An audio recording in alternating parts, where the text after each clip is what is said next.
오늘은 에베소서 2장 19절로 22절 말씀을 중심으로 그리스도 안에서 함께 지어져 가는 공동체란 제목으로 말씀을 드립니다.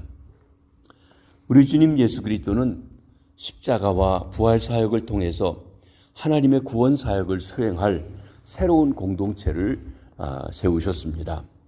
이 공동체는 서로 적대감을 갖고 있던 유대인과 이방인이 함께하는 공동체인 것입니다.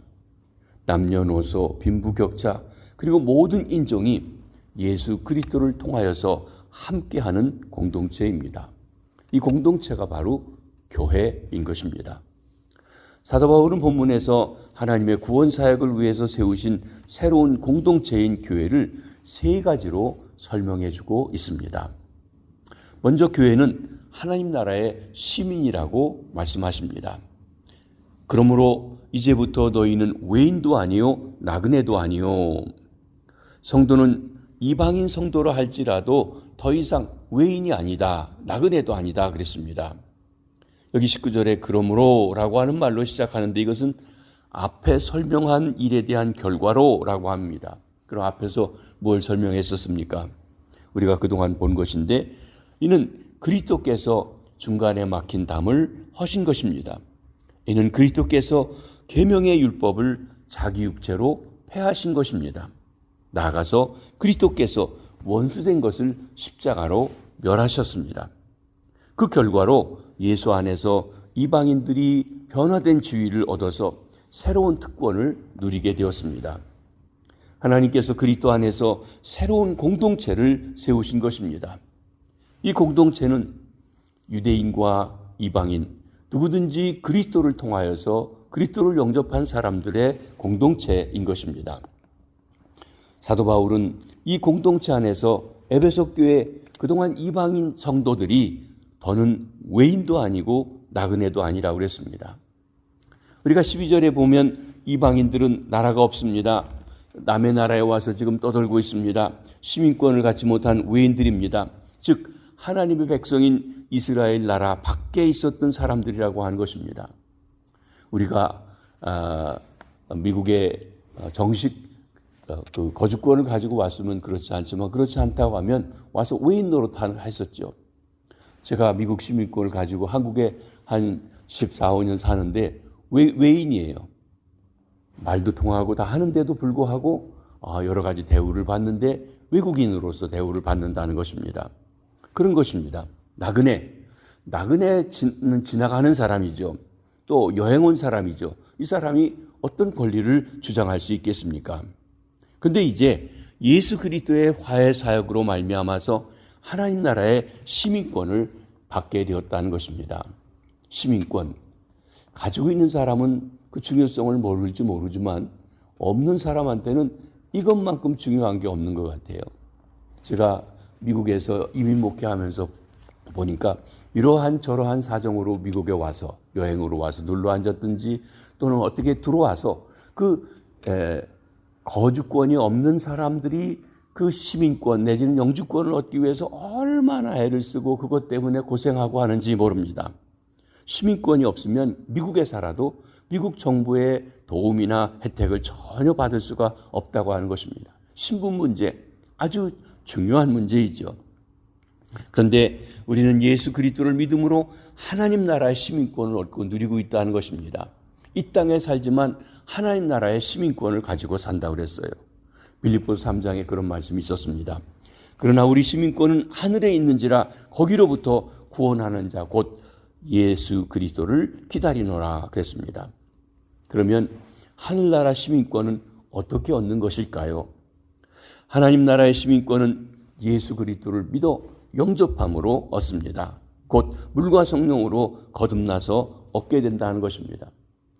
먼저 여기서 우리는 하나님 나라는 어디 있습니까? 하나님 나라는 어떤 나라입니까? 하나님 나라가 무엇입니까? 이게 더 중요한 문제라고 보여집니다. 하나님 나라, 이 나라라고 하는 헬라어 바실레이아라고 하는 말은 영토적인 개념보다는 우선 통치 개념이 강합니다. 여러분 우리가 한 나라를 이루려고 하면 세 가지가 있어야 됩니다. 영토와 주권과 그리고 국민이 있어야 됩니다. 이 중에 주권에 대한 문제입니다. 우리가 일제 36년 동안 나라를 빼앗겼다고 합니다. 삼천류 반도 금수강산이 어디로 떠내려간 것이 아닙니다. 백성들이 다 어디로 나간 것이 아닙니다. 독립운동하려고 나간 사람이 있었지만 다 있습니다. 뭐가 뺏긴 것입니까? 주권이 없다는 거예요. 우리 지도자가 통치하지 못하고 통치를 받는 것입니다. 이 주권이 나라를 구성하는 가장 중요한 것인데, 일반적으로 하나님 나라라고 하면 우리는 새하늘과 새 땅, 어떤 지역을 먼저 생각하는 사람들이 있습니다. 그런데 성경에서는 먼저 주권이 이루어지고 다스림이 이루어지고 통치가 이루어지고 그 통치를 받는 나라가, 통치를 받는 사람들이 하나님 나라의 구성인 것입니다. 요한복음 3장 3절에 예수님께서 니고데모와 대화 중에 이런 말씀하십니다. 사람이 거듭나지 않으면 하나님 나라를 볼 수 없다. 이렇게 하나님 나라를 본다는 것, 하나님의 통치하심을 받는다는 말입니다. 그런데 거듭나야, 다시 나야 하나님을 알고 하나님의 통치를 받게 됩니다. 또 요한복음 3장 5절에 보면 사람이 물과 성령으로 나지 아니하면 하나님 나라에 들어갈 수 없다. 여기는 하나님 나라에 들어간다는 거에 있는데, 이것도 역시 통치 개념으로 이해해야 합니다. 물과 성령으로 나지 아니하면 하나님의 통치를 받지 못하게 된다, 그 말입니다. 이 땅에 살며 하나님의 통치 속에 들어가 그 다스림을 받은 사람이 영원한 하나님의 나라 새하늘과 새 땅도 들어가게 되어지는 것입니다. 그런데 원죄의 부패성을 가지고 태어난 인간은 자연인 그대로는 하나님에 대해서 알지도 못하고 관심도 없습니다. 그래서 하나님을 왕으로 모시고 그분의 다스림을 받을 수는 더더욱 없는 것입니다. 그런 인생들을 위해서 하나님께서 그 아들 독생자 예수 그리스도를 보내어 주셨습니다. 그분이 인생들의 죄짐을 다 짊어지시고 십자가에 달려 죄 용서해 주시고 의롭다 하심을 받는 길을 준비해 놓으셨습니다. 하나님의 자녀가 되는 길을 열어주신 것입니다. 이 사실을 하나님의 영께서 시대를 초월해서, 시간을 초월해서, 장소를 초월해서 말씀으로 깨닫게 하시고 믿어지도록 역사해 주시는 것입니다. 그래서 마침내 우리도 그 복음의 소식을 듣고 성령의 역사 속에 예수 그리스도를 구주로 믿고 그 사건에 참여해서 예수와 연합하게 되었습니다. 이것이 성령께서 우리를 믿어지게 한 성령으로 세례받았다라고 얘기합니다. 성령께서 우리를 그리스도의 몸속에 넣어주신 것입니다. 날 중심으로 보면 성령께서 내 안에 오셔서 나를 인쳐주시고 내 안에 거주하시게 된 것입니다. 성령으로 거듭납니다. 이렇게 성령으로 거듭난 사람을 외적으로 교회가 물로 세례를 주어서 물로 거듭나게 합니다. 사실은 어떤 이들은 물 세례는 받고 성령 세례를 못 받는 사람들도 있어요. 얼마 다니면 물로 세례를 먼저 주는 경우도 있습니다. 그러나 정확하게 말하면, 먼저 말하면 성령으로 거듭나 예수를 주님이라고 고백하는 사람을 물로 세례를 주어서 이 사람은 물과 성령으로 거듭난 사람이라고 인쳐주는 일을 하는 것입니다. 이렇게 교회는 왕이신 하나님의 다스림을 받는 사람들의 공동체인 것입니다. 하나님이 왕이십니다. 하나님이 교회의 주인이십니다. 교회는 결코 사람이 주인이 될 수 없고 되어서도 아닙니다. 담임 목사도 주인이 아닙니다. 저도 미국에서 17년 동안 이민교회를 개척해서 담임 목사를 했습니다. 개척할 때 저가 온 힘을 기울이고 먼저 교회에서 받은 퇴직금도 다 넣고 또 우리 자녀들까지 다 동원해서 열심히 했습니다. 그럼 내 교회인가요? 그렇지 않습니다. 하나님의 교회입니다. 때로 목사님들이 내 교회인 것처럼, 우리가 내 교회인 것처럼 일해야 되지만 내 교회로 주장하는 것은 잘못된 것입니다. 교회 주인은 분명 하나님이십니다. 그럼 장로님들이 교회 주인이십니까? 그것도 아닙니다. 장로님을 포함한 당에는 교회 왕이시고 주인이신 하나님의 뜻을 구하여 그 뜻대로 교회 공동체를 이끌어가도록 세움받은 종들일 뿐입니다. 주인은 우리 하나님이십니다. 교회는 왕이신 하나님을 예배하며 그 하나님의 다스리심을 받아야 합니다. 교회는 하나님을 경배하며 그분의 뜻을 구하고 그 뜻대로 살아가야 하는 것입니다. 교회는 먼저 하나님 나라의 시민이다. 하나님의 통치를 받는 사람들이다. 그랬습니다. 두 번째, 교회는 하나님의 가족이라고 그랬습니다. 19절 하반절에 보면 하나님의 권속이라 그랬습니다. 에베소 교인들은 이제 외인도 아니고 나그네도 아니고 하나님의 권속이다. 권속, 특정한 집안에 속한 구성원들을 가리켜 말합니다. 본문에서 하나님의 권속이라고 하는 말은 하나님의 가족이라 한 것이죠. 과거의 이방인들은 어땠습니까? 하나님이 없었습니다. 공중 권세 잡은 악한 영을 따랐습니다. 불순종의 아들이었습니다. 그런데 이제 하나님의 아들 독생자 예수 그리스도를 통해서 하나님의 가족원들이 되었습니다. 하나님의 사랑을 입은 자녀들입니다. 그래서 그들은 하나님 아버지께 나아가며 하나님 아버지와 친밀한 교제를 나눕니다. 또 그들은 유대인 성도들과 형제 자매가 되어 함께 하나님을 한 아버지로 섬기며 그들과 함께 자녀의 권리를 누리게 된 것입니다.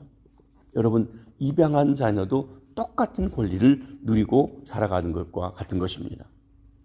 교회는 하나님을 아버지로 하는 사람들의 공동체입니다. 그러면 어떻게 하나님의 자녀가 될 수 있습니까?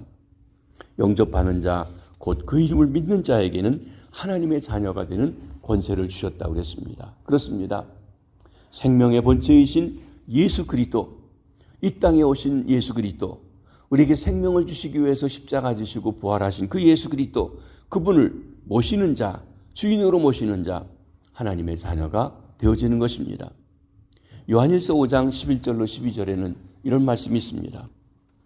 또 증거는 이것이니 하나님이 우리에게 영생을 주신 것과 이 생명이 그의 아들 안에 있는 그것이니라. 아들이 있는 자에게는 생명이 있고 하나님의 아들이 없는 자에게는 생명이 없느니라. 아주 단순하게 얘기했어요. 하나님의 생명이신 예수 그리스도를 영접하여 모시고 그분을 모시고 살아가는 사람은 하나님의 생명을 가진 것이다. 그 그리스도가 없는 자는 생명이 없다. 하나님의 자녀가 되고 하나님을 아버지라고 아빠라고 부를 수 있게 해주신 것입니다. 누구를요? 하나님의 아들 예수 그리스도를 모신 자는 말입니다. 하나님에게는 손자가 없다는 말이 있습니다. 손자는 무엇입니까? 우리 자녀가 낳은 자죠. 그러니까 부모가 믿는다고 그 자녀들이 자동적으로 하나님의 자녀가 되지 않는다는 것입니다. 한 사람 한 사람이 다 직접적으로 하나님의 생명을 얻어야 됩니다. 예수 그리스도를 모셔야 됩니다. 구주를 모신 사람만이 하나님과 생명의 관계를 가졌습니다. 좋은 신앙의 집안에 태어났어도 1대1의 생명의 관계가 반드시 있어야 된다고 하는 것입니다. 나가서 교회는 한 피를 나눈 형제들의 공동체입니다. 하나님의 가족은 하나님의 아들 예수 그리스도의 피로 하나 된 형제들의 공동체인 것입니다. 가족의 특징이 무엇입니까? 서로 의존합니다. 함께 책임집니다. 허물이 있고 부족한 것이 있어도 감싸고 돌보고 세워주고 다시 하게 하고 이렇게 함께하는 것입니다. 여기 오늘 우리가 교회는 하나님 나라 시민이라고 하는 것은 하나님을 왕으로 해서 다스림을 받는 수직적인 관계에 대해서 말해주고 있다고 하면 하나님의 권속, 하나님의 가족이라고 하는 것은 형제 간의 관계를 좀 더 강조해 준 일이라고 할 것입니다. 우리 시온교회가 하나님의 가족으로 한 피, 예수 그리스도의 피를 나눈 형제와 자매로서 서로 돕고 의지하는 사랑의 공동체, 가족 공동체로서 사명을 잘 감당하게 되시기를 바랍니다. 마지막 세 번째로 교회는 하나님이 거하시는 영적인 성전이라고 했습니다. 여기 20절부터 22절까지입니다. 너희는 사도들과 선지자들의 터 위에 세우심을 입은 자라. 그리스도 예수께서 친히 모퉁이들이 되셨느니라. 그의 안에서 건물마다 서로 연결하여 주 안에서 성전이 되어가고 너희도 성령 안에서 하나님이 거하실 처소가 되기 위하여 그리스도 예수 안에서 함께 지어져 가느니라. 여기 사도 바울은 에베소 교회 이방인 성도들을 하나님의 성전이라, 하나님이 거하시는 곳이다 라고 얘기했습니다. 우리 한 사람 한 사람 하나님이 거하시는 성전이라고 하는 것입니다. 우리 공동체 하나님이 임재하시는 하나님의 성전이라고 했습니다. 교회는 사람의 공동체입니다. 그럼에도 불구하고 교회가 여러 가지 점에서 건물에 비교하고 있습니다. 우리가 어떤 건물을 짓는다고 생각해 보십시오. 시온교회는 지어진 건물을 교회로 개조했지만 새로 짓는다고 해보십시오. 저도 김해에서 교회 건물을 4차 성전을 질 때 성전 먼저 있던 거 다 헐고 새롭게 졌습니다. 첫째로 무엇합니까? 기초를 쌓습니다. 그 땅이 물러서 큰 전신주 같은 게 300개, 370여 개 박아가지고 그리고 거기에 기초를 닦은 다음에 교회를 세우는 일을 합니다. 이 기초는 사도들과 선지자들의 가르침이라고 말씀하십니다. 여러분, 건물을 지을 때 기초 공사가 아주 중요합니다. 어떤 건물에서도 견고하게 안정된 기초만큼 중요한 것이 없습니다. 교회는 선지자들이 주신 말씀, 구약 말씀이죠. 사도들이 주신 말씀, 신약 말씀, 신구약 성경 외에 세워져 있습니다. 사도들과 선지자들은 성령을 통해서 예수의 비밀을 받아 전파한 사람들입니다. 하나님의 말씀이 교회 공동체의 터전이요 기초입니다. 그러기에 우리는 교회가 늘 하나님의 말씀이 선포되고 그 말씀대로 운영되어야 합니다. 담임 목사님이 하나님의 말씀을 바로 증거해주고 바로 선포하는 그것이 교회의 아주 중요한 일입니다. 그리고 우리 성도들이 그것을 하나님의 말씀으로 받고 그 말씀 위에 우리 삶이 세워지고 모든 일이 진행되어져 나가야 한다는 것입니다. 말씀이 기초입니다. 머릿돌은 우리 주 예수 그리스도이십니다. 머릿돌. 지금은 우리가 이렇게 벽돌을 만들어서 짓지만 옛날에는 집을 지을 때 그 집의 모양을 상징할 수 있는 대표적인 돌을 하나를 머릿돌로 세워놓고 그리고 그 다듬어서 그 머릿돌과 서로 이어서 모든 건물을 짓게 되었던 것입니다. 머릿돌은 잘 다듬어진 사각형의 커다란 돌로서 건물의 토대 역할을 하고 모서리에 놓여지면서 전체 건물의 기초와 형태를 결정짓는 동시에 벽돌을 세우는 기준이 되어지는 것입니다. 이 머릿돌이 두 벽을 연결합니다. 남녀노소를 연결합니다. 빈부귀천을 연결합니다. 이방인과 유다는 두 벽을 연결하는 역할을 하는 것입니다. 그러기에 머릿돌이신 예수님은 교회의 연합, 성장 꼭 필요한 부분입니다. 우리가 때로는 출신이나 성분이 달라가지고 서로 갈등할 때도 우리가 생각할 것은 예수님 때문에 서로가 다 하나가 연결될 수 있는 그리스도 중심이 되어야 합니다. 모퉁이돌은 교회 모양과 양식을 결정합니다.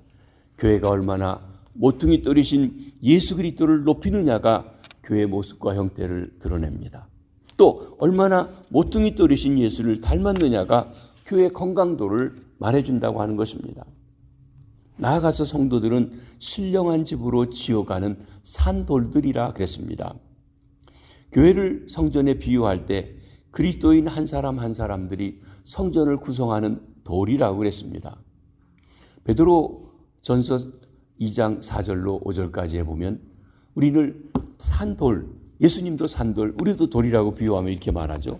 사람에게는 버림바 되었으나 하나님께는 택하심을 입은 보배로운 산돌이신 예수께 나아가 너희도 산돌같이 신령한 집으로 세워지고 예수 그리스도로 말미암아 하나님이 기쁘시게 받으실 신령한 제사를 드릴 거룩한 제사장이 될지니라.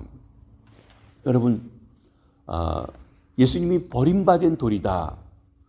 구약에서는 그 집을 지을 때 이 사람은 이단자라고 해서 사람들이 죽였는데 버렸는데 하나님께서는 그 버림받은 그리스도가 모퉁이돌이 되어서 그리스도를 모형으로 하는 공동체를 세운 것입니다.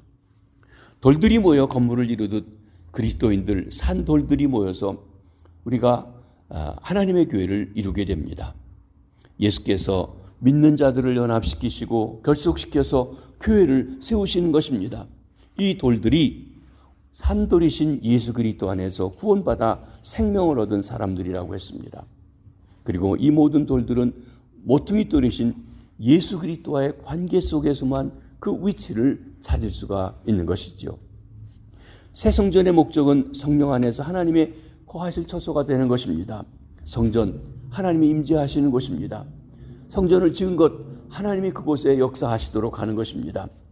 예루살렘 성전은 하나님이 그 박성 가운데 계시다는 것을 보여주기 위해서 성전의 지성소에 그 영광을 나타내 보여주셨던 것입니다.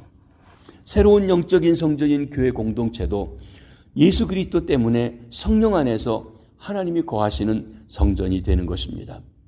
예수님은 십자가로 유대인과 이방인들 사이에 적대감을 제거하고 새로운 인류, 즉 하나님의 종말의 새 백성을 창조하셨습니다. 이방인들도 예수를 믿음으로 죄사함 받고 영적 성전인 종말의 새 백성의 일원으로 받아들여지게 된 것입니다. 여기 이방인 성도 중에는 저와 여러분, 우리 한국 사람들도 포함되어지는 것이죠. 믿음으로 예수와 연합하는 것이 하나님의 성전의 일부가 되는 유일한 조건입니다. 과거에 예루살렘 성전에 들어갈 수 없었던 이방인들이 이제는 참되고 거룩한 성전의 일부를 이루고 있습니다. 하나님이 친히 우리 가운데 거하시는, 임재하시는 놀라운 특권을 누리게 된 것입니다. 그런데 이 새 성전은 어떻습니까? 계속 지어가고 있다고 했어요. 교회는 살아있는 유기체입니다. 완전히 다 된 것이 아니라 지어져 가는 공동체입니다. 교회는 완성되었다, 다 되었다 하는 것이 없습니다. 주 안에서 거룩한 성전이 지어져 가는 것입니다. 지금도 계속해서 구원하는 성도들이 늘어나고 한 사람 한 사람들이 활기를 갖고 세포가 살아가고 지어져 가고 있다고 하는 것입니다. 시온교회도 지어져 갑니다. 이 모든 것을 종합해 볼 때 교회는 성령 안에서 모퉁이 돌 대신 예수를 닮아가는 공동체입니다. 예수님의 장성한 분량이 충만한 데까지 예수님을 닮아가야 하는 것입니다. 교회는 하나님의 장원한 구원 계획, 즉 하늘에 있는 것이나 땅에 있는 것이 다 예수 안에서 통일되게 하려는 하나님의 구원 계획을 시작하는 새로운 인류요, 새로운 공동체입니다. 예수 그리스도는 서로 적대하던 유대인들과 이방인들을 자기 육체로 하나 되게 하시고 자기 안에서 그들을 하나로 새로운 인류로 창조하셨습니다. 옛 인류는 분열과 불화와 적대가 지배했다고 한다고 하면 새로운 인류는 연합과 화해와 평화가 지배하는 새로운 인류가 된 것입니다. 만물을 통일하게 하시려는 하나님의 중요한 사역이 시작되어진 것이 바로 교회입니다. 하나님의 새로운 인류는 만물의 통일이 완전히 실현된 종말의 새하늘과 새 땅에서 삼위 하나님과 영원히 살아가게 될 것입니다. 그때까지 교회는, 새로운 인류는, 새로운 공동체인 이 교회는 바로 이 세상에서 하나님의 영광과 능력과 지혜를 증언하고 나타내고 드러내는 사명을 감당하게 됩니다. 우리 시온교회가 이곳에 세워진 것, 하나님의 영광을 나타내고 하나님의 능력을 드러내는 그런 교회가 되라고 하는 것입니다. 우리 교회가 하나님의 기뻐하시는 교회다운 건강한 교회, 하나님의 영광을 나타내는 아름다운 교회가 되시기를 바랍니다. 우리 한 사람 한 사람이 주님의 모시고 이 땅에서 주의 주되심을 드러내는 아름다운 주의 백성들 다 되시기를 주님의 이름으로 축복합니다. 기도하시겠습니다. 하나님 아버지, 우리 교회가 무엇인지 말씀으로 해주셔서 감사합니다. 하나님 나라 시민이라고 하셨습니다. 우리가 주님의 통치를 받는, 주님을 왕으로 모시는 공동체로서의 사명을 감당하는 저희들 되게 도와주시옵소서. 교회는 하나님의 가족이라고 했습니다. 하나님, 주님을 영접하고 주님을 모시고 형제자매들이 하나로 살아가게 해주시옵소서. 교회는 하나님이 거하시는 영적인 성전이라 하셨습니다. 주님이 우리 안에 계심을 만민이 알 수 있도록 도와주시고 함께 하시고 역사해 주셔서 우리 한 사람 한 사람이 그리스도의 사람으로 성전으로 살게 하시고 또 한 사람 한 사람 모여져 세워진 우리 시온교회가 주님의 교회로, 주님의 성전으로 하나님의 영광을 드러내는 귀한 공동체 되게 도와주시옵소서. 우리 담임 목사님, 교단 차세대 목사님들의 부흥 컨퍼런스를 참석하고 오늘까지 사역을 마치고 돌아오시는데 건강히 잘 돌아오실 수 있도록 도와주시옵소서. 오늘도 우리 성도님들 한 분 한 분들 일터에서 하나님께서 함께 하심을 나타내 주시옵소서. 가정마다 주님이 다스려 평강 주시옵소서. 우리의 자녀들, 우리가 낳았지만 그들 한 사람 한 사람이 주님을 만나고 주의 역사 속에, 성령의 역사 속에 주님을 영접하여 구원받아 하나님의 자녀들 되게 도와주시옵소서. 새로운 학기를 시작했습니다. 하나님, 지혜롭게 힘써 잘 배워 하나님의 뜻을 읽어가는 아름다운 우리의 자녀들, 다음 세대들 되게 도와주시옵소서. 병상에 있는 환우들을 특별히 지켜주시고 찾아주시고 어루만져 주시고 세임 허락하여 주시옵소서. 특별히 미국에 살면서 신분 문제, 또 시민권의 문제, 영주권의 문제 기도하는 이들이 있습니다. 하나님께서 아름답게 역사해 주셔서 하나님, 우리가 살고 있는 나라에 도움을 받고 또 권리를 주장하며 살아갈 수 있도록, 시민으로서 살아갈 수 있도록 필요한 모든 일들이 아름답게 되어질 수 있도록 돌보아 주시옵소서. 태국에 뿌리고 온 복음의 씨가 아름답게 열매 맺도록 주님 역사하시고 인도해 주시옵소서. 오늘 하루도 주께 모든 것 맡기옵고 하루 해가 저물어 잠자리에 들 때까지 주의 돌보심이, 주의 손길이 우리와 함께하여 주시옵소서. 감사합니다. 축복합니다. 예수님 이름으로 기도하옵나이다. 아멘. 자유로 기도하시겠습니다.